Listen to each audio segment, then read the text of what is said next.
따라해볼까? 예배는 축복의 통로입니다. 예배는 축복의 통로입니다. 예배가 회복되면 예배가 회복되면 인생이 달라집니다. 인생이 달라집니다. 아멘. 오늘 여러분이 드린 예배 가운데 또 하나님께서 불을 내려주심으로 아멘. 예배에 성공하시고 아멘. 예배 가운데 하나님께서 복을 부어주시며 또 아멘. 우리 삶이 회복되어지는 것이 경험되어지고 간증되어질 수 있기를 주의 이름으로 축복합니다. 아멘. 이 시간 야레가 샬롬으로 라는 제목으로 말씀 전할 때 이 말씀이 귀에 들려지고 실제가 되어지기를 축복합니다. 아멘. 오늘 본문은요, 사사시대 12명의 사사 가운데 기드온에 관한 이야기입니다.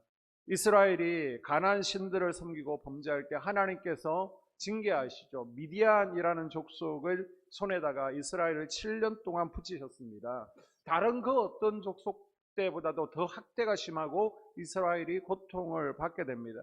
그럼 이스라엘은 이제 힘든 가운데 뭘 할까요? 당연히 죄를 돌이키게 되겠죠. 회개하고 하나님 앞에 이제 새 생활을 살겠다라고 결단을 하게 됩니다. 지금 이스라엘은요, 미디안을 피해서 산속에서 또 굴 속에서 어렵게 고통의 세력을 보내고 있습니다. 그러다가 울부짖으며 회개할 때 하나님께서 이 백성들의 회개를 들으시죠. 한 사람을 사사로 택하시고 미디안의 손에서 이스라엘을 구하기로 작정하셨습니다. 이 한 사람이 누구예요? 므낫세 지파 요아스의 아들 바로 기드온입니다. 우리가 사사 기드온에 대해서 가지고 있는 이미지는 어떤 이미지입니까? 강한 이미지죠. 강한 용사. 별명이 여룻발이라고 합니다. 바알 파이터, 바울과 싸운 자라는 의미를 가지고 있습니다. 그러나 성경에 보게 되면요, 이 기드온은 굉장히 소심한 사람으로 등장하죠. 안 좋게 얘기하면 겁쟁이고 굉장히 비리비리하고 유약하고 쫀쫀하고, 심리학적으로 얘기하면 신중한 사람이고 의심이 많은 사람, 굉장히 내향적 성격의 소유자입니다. 한번 성경을 찾아볼까요? 읽었던 11절입니다. 요아스의 아들 기드온이 미디안 사람에게 알리지 아니하려 하여 밀을 포도주 틀에서 타작하더니. 아멘. 여러분, 타작을 하고 밀을 까부를 때 어디에서 해야 될까요? 바람이 잘 부는 곳으로 올라가야 됩니다. 우리 가게에도 여러분이 집에서 밀농사, 보리농사 짓고 나서 그것을 까불 때 채에다가 바람 잘 부는 곳에서 수확을 했습니다.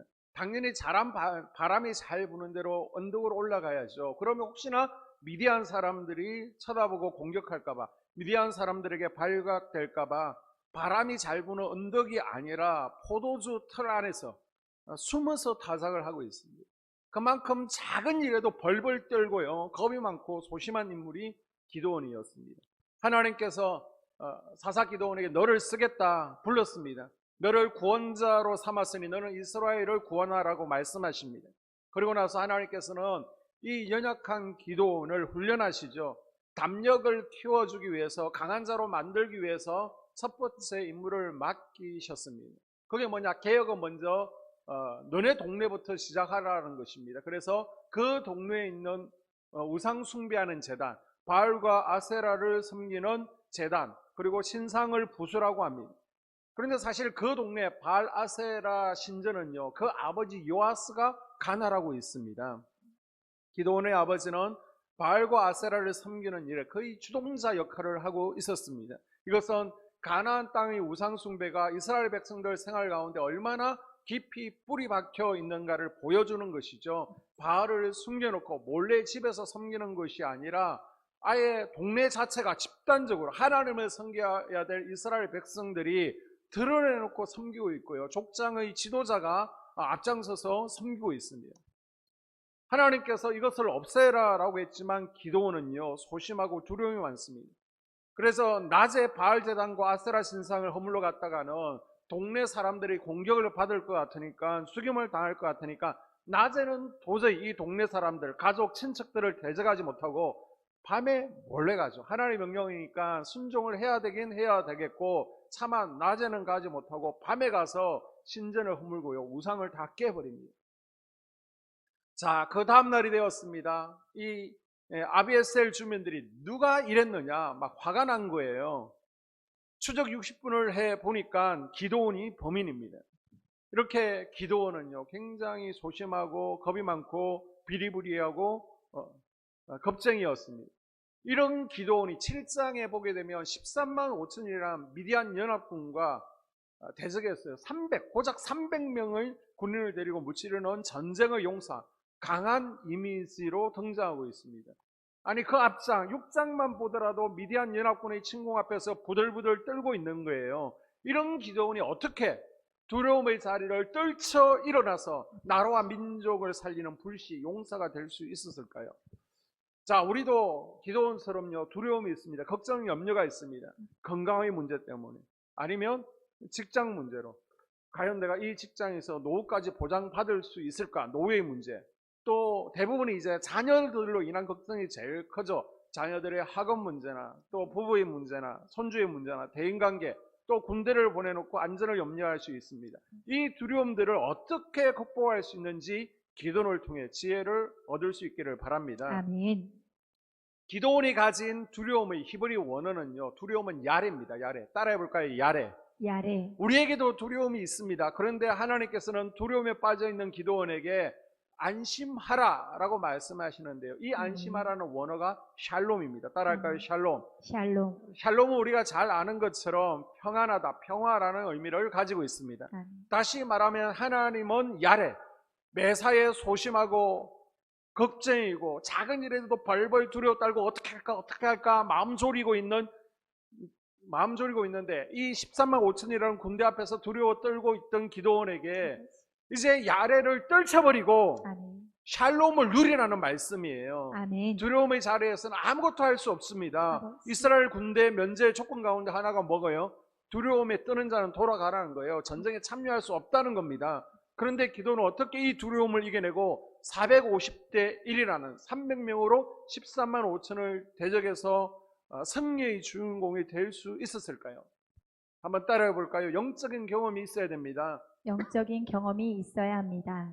33절에 보게 되면요, 미디안의 침략이 있었습니다. 아말렉과 동방 모든 사람들이 연합해서 이스라엘을 공격합니다. 하나님께서 기드온에게 사명을 부여하시면서 내가 반드시 너와 함께 하겠다. 아멘. 미디안 군대를 한 사람을 쳐 부수는 것처럼 쳐볼 것이다 라고 약속하셨어요. 아멘. 이때 겁성이 기드온이 만약 하나님의 음성이 맞다면 내 생각이 아니라는 표정을 요구를 하게 됩니다. 내가 이게 나 혼자 생각이 아니라 진짜 하나님께서 말씀하신 거면 나에게 증거를 보여주십시오. 하나님께서 정말 나를 통하여 이 이스라엘을 구원하실 것이면 표적이 필요합니다. 그러면서 주변에 보니까 자기 손에 들려있는 게 뭐예요? 양털 한 뭉치가 있는 겁니다. 그래서 하나님 표적 보여주세요. 자, 이슬을 내리게 하셔서 이슬이 내리는데요. 양털은 이 땅은 다 마르고요. 양털만 적게 해주세요. 이슬을 멈추기 위해서 이슬이 이 양털에만 내리게 해주세요. 라고 요구를 하게 되죠. 하나님께서 그렇게 요구를 들어주셨습니다. 하지만 기드온은 워낙 의심이 많고 소심한지라 하나님 혹시 새벽이라서 양털에 이슬이 더 잘 맺혔을 수도 있잖아요. 그래서 이게 우연인가 싶어서 다시 한번 하나님께 요청을 하게 되죠. 하나님 죄송한데 한 번만 더 합시다. 아무래도 이건 우연 같으니까 이제는 바꾸어서 이 양털은 보송보송하게 하시고 마당은 다 적게 이슬로 적게 해주세요. 양털은 보송보송하고 땅만 젖어 있다면 진짜라고 믿겠다는 것입니다. 하나님께서 안 들어주셨을까요? 하나님은 인내가 강하신 분이시죠. 우리 같으면요, 야 그만해, 양털 막 집어 던지고 너보다 훨씬 유능하고 똑똑하고 용감한 용사들 많아. 그 용사를 사사로 세우고 일할 거야 라고 하실 수도 있을 텐데 하나님께서는 이 연약한 두려움을 가지고 있는 기드온을 도와주시죠. 기드온은요, 이 영적 사건, 이 영적 체험을 가슴에 품습니다. 지금 이 시대에 얼마나 의술이 발달되어 있습니까? 웬만한 병원요, 병원에 가게 되면 다 고칠 수 있습니다. 그런데 하나님께서는 의사들을 통해서 일반 치료를 하시는 것이 아니라 지금도 특별 치유는 여전히 일어나고 있습니다. 아멘.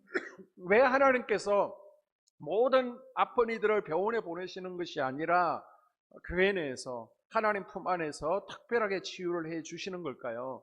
크게 두 가지 이유가 있는데, 불신자들이 있습니다. 하나님을 믿지 못하는 자들이 있어요. 이 불신자들이 하나님의 특별 은혜, 치유를 경험하고서 야, 하나님께서 진짜 살아계시구나. 아멘. 여러분, 보지 않고 믿는 것은 복입니다. 진짜 아멘. 믿음이 있는 아멘. 거예요. 그런데 마음이 강팍한 이들, 의심이 많은 이들은요, 보고도 믿지 못합니다. 그래서 하나님께서 진짜 살아계시구나, 이건 체험을 통해서 아멘. 경험할 수 있도록, 믿을 수 있도록 해주시는 것입니다. 아멘. 또 믿음이 약한 성도들은요, 치유를 직접 보고 그리고 만져보고 체험을 통해서 더 굳건한 믿음, 산 믿음을 가지게 되는 것입니다. 아멘.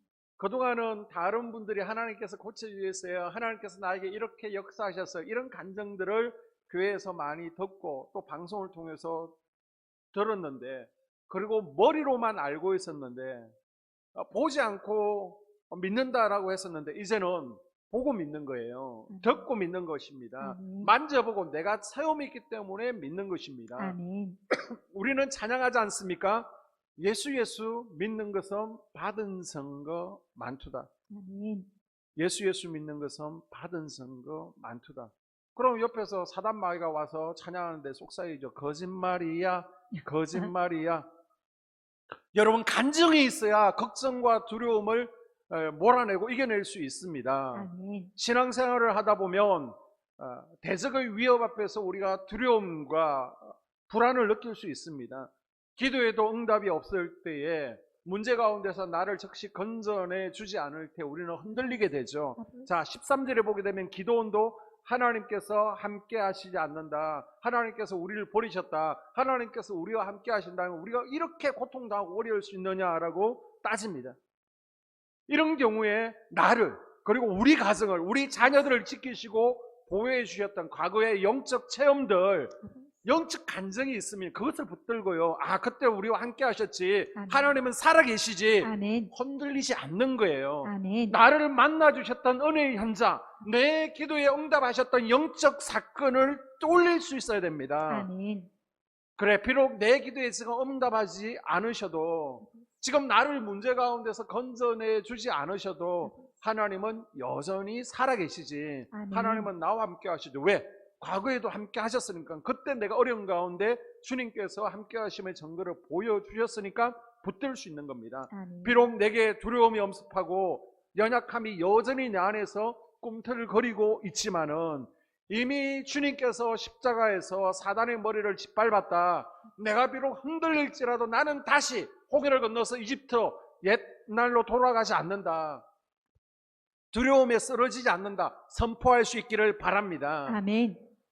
그런데 문제는요, 이 담대함이 오래가지 못한다는 것입니다. 계속해서 상황이 안 좋아지고 불리하게 돌아가자 이 기도원에게는 내면 속에 있는 예전의 두려움과 연약함이 찾아오게 됩니다. 더 흔들리게 됩니다. 14절, 여호와께서 그를 돌아보아 가라사대 너는 이 내 힘으로 의지하고 가서 이스라엘을 미디안의 손에서 구원하라. 내가 너를 보낸 것이 아니냐. 아멘. 아멘. 내가 너를 보냈다, 너는 담대하게 가라라고 말씀하시죠. 아멘. 더 두려워 떨고 있는 기도원에게 계속해서 말씀으로 확신을 주게 됩니다. 16절과 7장, 내가 반드시 너와 함께하리니 내가 미디안 사람을 치기를 한 사람 치듯 하리라. 만일 내가 내려가기를 두려워하거든 내 부하 브라와 함께 그 진영으로 내려가서 그들이 하는 말을 들으라. 그 후에 내 손으로 강하여져서 그 진영으로 내려가리라. 아멘. 아멘. 무슨 말입니까? 내가 반드시 너와 함께 할 것이다. 아멘. 미디안 13만 5천을 치기를 한 사람 치듯 할 것이다. 아멘. 너 두려워 떨고 있어. 동력자를 붙여줄 테니까 이 두려움을 이겨내. 아멘. 아직 두려움 가운데 있을 때 미디안 군사들이 하는 말, 이 말 누가 주셨어요? 입술에 하나님께서 주셨습니다. 이 아멘. 말을 듣고서, 이 말이 13절과 14절에 나와 있는데요, 하나님께서 이번 전쟁에서 미디안을 쳐 부수기로 작정하셨구나, 더 확신하고 아멘. 더 강해졌다는 겁니다. 아멘. 말씀을 붙들었다는 겁니다. 아멘. 아마 여러분의 마음 가운데도 지금 어떤 상황과 환경 때문에 이런저런 이유로 걱정, 염려, 두려움이 있을 거예요. 이 문제 때문에 기도할 때 하나님께서는 우리에게 반드시 말씀을 주십니다. 아멘. 말씀으로 먼저 응답하세요. 아멘. 그 말씀을 붙드십시오. 아멘. 두려울 때마다 그 말씀을 입술에 되새기십시오. 아멘. 10절에 두려워하거든 내 부와 불화와 함께 그 진영으로 내려가서 저에게는 왜 두려움이 없겠습니까? 왜 걱정이 없겠습니까? 이때 제가 두려워 떨고 주저하고 있을 때 주신 말씀이 바로 7장 10절 말씀이에요. 아멘. 불화의 역할은 감당합니다. 지도자 기드온이 두려움에 떨고 있을 때 그냥 옆에 있어주는 거예요. 기드온은 이 불화를 통해서 두려움을 극복하고 아멘. 미디안을 정벌하고 사사로서의 사명을 잘 감당하게 된 것입니다. 아멘. 6장 12절에 보게 되면 너는 힘센 용사라 내가 너와 함께한다. 아멘. 우리에게도 동일하게 말씀하십니다. 아멘. 우리를 격려하시고 아멘. 우리를 붙드시는 하나님의 음성을 들을 수 있기를 바랍니다. 아멘. 여러분 두려움에 떨고 있다는 것은요 사실 내가 겁이 많다라는 것을 의미하는 것이 아니라 지금 하나님과의 관계에 문제가 생겼다는 것입니다. 우리 아이들 키울 때 아이들을 데리고 놀이터를 나가게 되잖아요. 그럼 우리 아이보다 좀 큰 아이들이 있지만은 너 이름 뭐야? 라고 하면서 막 따지기도 하고요. 괜히 시비 걸고 장난을 칩니다. 왜 그럴까요? 엄마 아빠가 함께 나왔기 때문에 뒷 배경에 앉아 있는 것을 알기 때문에 자기보다 큰 형아라도 이름 뭐야? 막 장난치고 따지는 것을 볼 수 있습니다. 부모가 곁에 있을 때 두려움이 없는 상태, 바로 이것이 샬롬의 관계인 것입니다. 아멘. 아버지가 얼마나 곁에 내 가까이 있느냐, 이게 바로 성령 충만의 상태라는 거예요. 아멘. 그래서 여러분 기드온이 두려움을 이길 수 있었던 두 번째 비결은 뭐예요? 따라해 볼까요? 성령 충만. 성령 충만. 자, 34절에 여호와의 영이 기드온에게 임하시니 기드온이 나팔을 불매 아비에셀의 그를 뒤를 따라 부름을 받으니라. 아멘. 아멘. 지금은 보편적인 성령 시대입니다. 하나님의 영은요, 내가 마음의 문을 열고 간구하면요, 누구에게나 임하시는 줄로 믿습니다. 아멘. 저와 여러분 모두에게 하나님의 영이 임해 있는 거예요. 아멘. 그러나 구약 시대에는 간헐적인 성령 시대입니다. 아무에게 성령을 부어주시지 않습니다. 딱 특성한 이들, 왕이나 아니면 선지자, 사사, 제사장, 그리고 특별히 하나님께서 덜어 사용하셔야 되는 인물들, 특별한 인물들에게 성령의 능력과 권능을 부어주었습니다. 이 아비에셀 사람들이 누구예요? 기드온의 고향 오브라에 있는 동네 사람들입니다. 씨족처럼 같이 모여 있는 거예요. 이 사람들은 지금 어때요? 기드온이 우상을 없앤 것에 격분해서 기드온을 내놓아라, 기드온을 죽이겠다, 여호와보다 우상에게 더 충성하던 자들입니다. 이렇게 타락하고 변질된 사람들이 지금은 완전히 다른 사람이 되어서 미디안 연합 세력의 공격을 막아내기 위해서 백성들을 소집하는 기드온의 나팔 소리에 저요, 제가 먼저 싸우겠습니다, 가장 먼저 앞서서 반응을 보이고 있습니다. 아멘. 기드온의 고향 오보라 사람들이 어떻게 이렇게 극적으로 변할 수 있었습니까? 기드온의 능력으로는 이렇게 타락한 사람들을 설득하고 변화시킬 재간이 없습니다. 그러나 성령의 능력이 아멘. 기드온에게 임할 때에 아멘. 사람을 변화시키는 능력이 기드온에게 나타난 줄 믿습니다. 아멘. 이것이 성령의 능력이에요. 아멘. 신약에서 성령의 능력을 표현할 때 자주 사용되는 헬라 단어가 뭐예요? 두나미스. 큰 파괴력을 가진 다이너마이트라는 영어 어원이 바로 이 두나미스에서 나왔다는 사실을 우리가 다 알고 있습니다. 성령의 능력을 말할 때 바로 이 두나미스가 쓰인 거예요.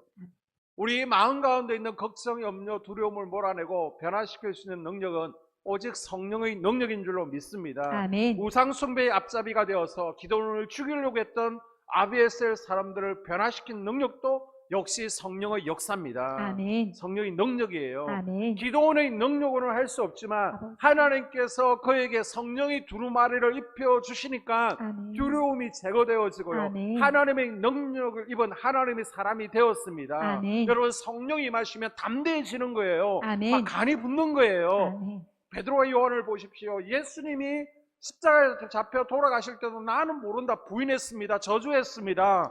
그런데 이제는 하나님의 도를 예수님을 전하다가 잡히면 죽어, 전하지 마라고 하는데에도, 아니 우리가 본 게 있는데, 들은 게 있는데, 체험한 것이 있는데 어떻게 침묵할 수 있겠습니까? 죽음 앞에서 담대함을 얻는 것입니다. 아멘. 여러분, 언제 그러면 두려워지는 것입니까? 하나님과의 관계가 멀어지면 멀어질수록 더 두려운 것입니다. 성령을 원어로 살펴보면요, 옷을 입혀주신다라는 뜻이 있습니다. 의무 경찰이 사복 차림으로 다닐 때에는 아무런 능력이나 권위가 없습니다. 그러나 20대 초반의 대학생이라고 할지라도 이제는 경찰의 제복을 입고 나가면요, 그 경찰로서의 권위가 세워지는 겁니다. 여러분이 운전하다가 의무경찰 20대 21~22살 되는 젊은 친구라고 할지라도 서라고 그러면 설 수밖에 없고요, 신분증을 내라고 그러면 낼 수밖에 없습니다. 경찰의 권위가 있기 때문에. 그래서 제복이 중요한 것입니다. 기도원도 포도주 틀 안에서 몰래 밀타작이나 할 때에는 아무런 능력이나 권위도 없었지만, 겁쟁이였지만은 기도원에게 성령의 제복이 입혀지자 그때부터는 그에게서 하나님의 사람으로서의 권위가 살아났습니다. 아멘. 사람들이 따르기 시작한 거예요. 아멘. 사람들이 그의 권위에 순복하기 시작했습니다. 아멘. 제게 성령의 제복이 없다면 여러분을 어떻게 이끌어갈 수 있겠습니까? 아버지. 여러분이 훨씬 나이도 많고요, 더 똑똑하고 경험도 많으신 분들인데, 단지 성령께서 능력으로 제복을 입혀 주셨기 때문에 여러분과 함께 갈 수 있는 겁니다. 이끌 수 아멘. 있는 거예요. 아멘. 가정의 가장들에게도 기도원에게 입혀주신 성령의 제복이 입혀지기를 주의 이름으로 축복합니다. 아멘. 그 능력의 제복을 입지 못하면요, 아버지가 하는 말이 세상에서 제일 쓸데없는 잔소리로 아이들에게 들리는 거예요. 가정의 어머니들 입술 위에 성령의 제복이 입혀지기를 바랍니다. 아멘. 그럴 때 잔소리를 하지 않아도 기도원의 나팔 소리만 들려도 그 앞에 나왔던 아비에셀 족속처럼 부모님 말에 순종한 아이들이 될 줄로 믿습니다. 아멘. 그리고 보면요, 아직 하나님을 경험하지 못한 우리 청소년기 아이들은 변화되기 전에 아비에셀 사람들과 같은 존재들 같아요. 딱 보면 우리 북한의 김정은이도 혀를 내두르는 대한민국의 중딩들, 우리 초등학생 광년들, 얼마나 사춘기를 세게 경험하는지 부모님들도 감당하지 못합니다. 그러나 이런 아이들에게 변화가 일어나면 하나님 나라의 귀하게 쓰임받을 수 있는 거예요. 아멘. 그러기 위해서는 부모님이 먼저 변화되어져야 됩니다. 아멘. 여러분, 기도원이 먼저 변화되었습니까? 아비에셀 사람들이 먼저 변화되었습니까? 기도원이 먼저 변화된 거예요. 아멘. 그러기 위해서는 성령 충만으로 능력의 옷을 입어야 됩니다. 아멘. 우리에게도 마찬가지입니다. 우리가 맡고 있는 사명들이 있습니다. 교회 내에서 부장으로, 아니면 속장으로, 팀장으로, 여러분이 직장에서 맡고 있는 지위가 있습니다. 내 성격으로는 감당할 수 없습니다. 그러나 성령 충만해지면요, 성령의 옷을 입게 되면 그 권위에 순종하고 따라오게 될 줄로 믿습니다. 아멘. 여기 교사들도 계시잖아요. 아이들 말 잘 듣지 않죠. 성령으로 충만하면 권위에 순종하게 되어집니다. 아멘. 그래서 우리가 하나님께 구할 것은 두나미스, 능력과 권능을 구해야 되는 거예요. 아멘. 예수님께서 공생애를 시작하시면서 가장 먼저 덧입으셨던 것 역시 성령의 제복이었습니다. 아멘. 누가복음 4장 1절을 볼까요? 예수께서 성령의 충만함을 입어 요단강에서 돌아오사 광야에서 40일 동안 성령에게 이끌리시며. 아멘. 아멘. 예수님께서는 공생애를 시작하시면서 성령 충만함을 입은 것과 더불어서 마귀의 3가지 시험을 물리치셨는데, 그 다음에 14절에 보게 되면 바로 이런 내용이 나오죠. 예수께서 성령의 능력으로 아멘. 갈릴리로 돌아가시니 그 소문이 사방에 퍼졌고. 아멘. 예수님도요, 능력을 받으시고 사역하셨습니다. 아멘. 그런데 오늘날 성령의 제복을 벗은 상태로 목회하는 목회자들이 있습니다. 아버지. 제복을 벗어버리고 교회에서 리더 역할을 하는 속장, 또 선교회장, 권사님들이 계십니다. 우리에게 지금 성령의 능력이 필요한 줄로 믿습니다. 아멘. 성령의 바람이 이 땅 위에 불어와서 아멘. 교회의 모든 영적 리더들이, 교회 의 모든 그리스도인들이 성령의 제복을 입는 아멘. 능력 있는 하나님의 사람, 그리스도의 군사들이 될 수 있기를 주님의 이름으로 축복합니다. 아멘. 오늘 말씀을 정리합니다. 어떻게 야레, 내 속에 있는 걱정, 염려, 두려움이 샬롬, 평안으로 바뀔 수 있을까요? 하나님께서는 기도음처럼 이 두려움을 떨쳐버리기 위해서, 극복하기 위해서 2가지를 말씀하십니다. 성령, 영적 체험을 붙들라라고 말씀하십니다. 아멘. 하나님께서 나를 만난 주신 경험이 있습니다. 치유해 주신 경험이 있습니다. 내 기도에 응답하신 것들이 있습니다. 아멘. 내게 주신 말씀들이 있습니다. 아멘. 약속의 말씀을 붙드십시오. 아멘. 하나님의 살아계심을 경험했던 그 현장을 내가 꼭 기억하셔야 됩니다. 아멘. 그리고 성령 충만을 받으라고 말씀하십니다. 아멘. 성령의 옷을 입어야 됩니다. 아멘. 그래서 여러분의 가정과 여러분의 삶을 공격해오는 야래 이 두려움들을 능히 이겨낼 수 있기를 주님의 이름으로 축복합니다.